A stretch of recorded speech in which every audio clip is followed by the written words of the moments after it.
नमस्कार, मैं हूं रविंद्र जैन और आप देखना शुरू कर चुके हैं सबकी खबर। यदि मध्य प्रदेश सरकार की ताकत का अंदाज किसी से पूछना हो तो आज आप सौंफ डिस्टिलरी से पूछ सकते हो।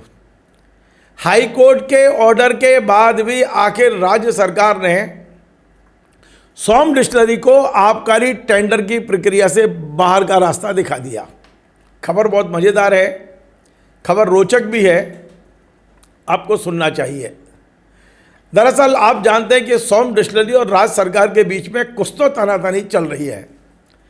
अभी कुछ दिन पहले कुछ पुराने मामलों को लेकर आदेश जारी हुआ था कि सौंफ डिस्टिलरी ने गलतियां की हैं, सौंफ डिस्टिलरी ने अनियमितताएं की हैं और उनकी जो रायसेन ज़िले में फैक्ट्री है सौंफ डिस्टिलरी, उसका लाइसेंस निरस्त कर दिया गया। और ना केवल लाइसेंस निरस्त किया गया बल्कि आबकारी टेंडर की प्रक्रिया से भी सौंफ डिस्टिलरी को बाहर कर दिया। आरोप यह भी लग रहा था कि मध्य प्रदेश के पूर्व आबकारी आयुक्त अभिजीत अग्रवाल ये सौंफ डिस्टिलरी को बचाने का काम कर रहे थे। हाईकोर्ट ने भी कुछ टिप्पणियां की हैं और निश्चित तौर पे ये जो अग्रवाल साहब हैं आबकारी आयुक्त, इनका कुछ संरक्षण था, ऐसे आरोप लग रहे हैं।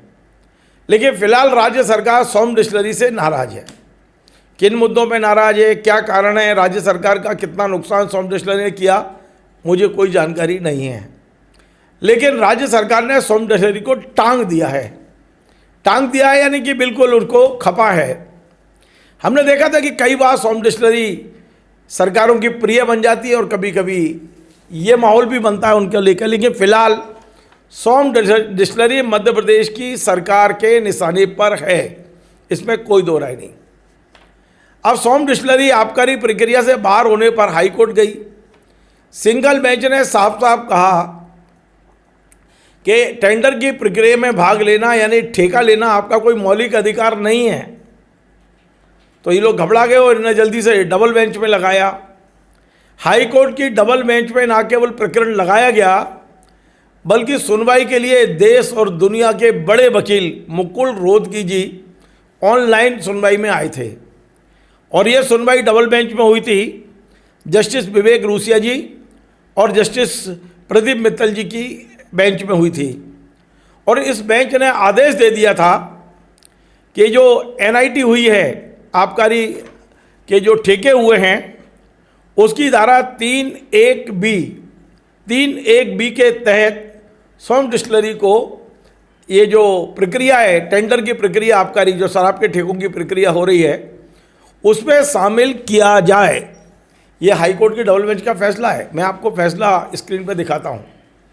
1.5 पेज का फैसला है। इसमें साफ कहा गया है कि एनआईटी जो जारी की गई है, जो टेंडर जारी किए गए हैं, उसकी धारा, नियमों की धारा 3(1)(b) के तहत इन्हें प्रक्रिया में शामिल किया जाना चाहिए। राज्य सरकार ने कहा, आ जाओ, स्वागत है आपका।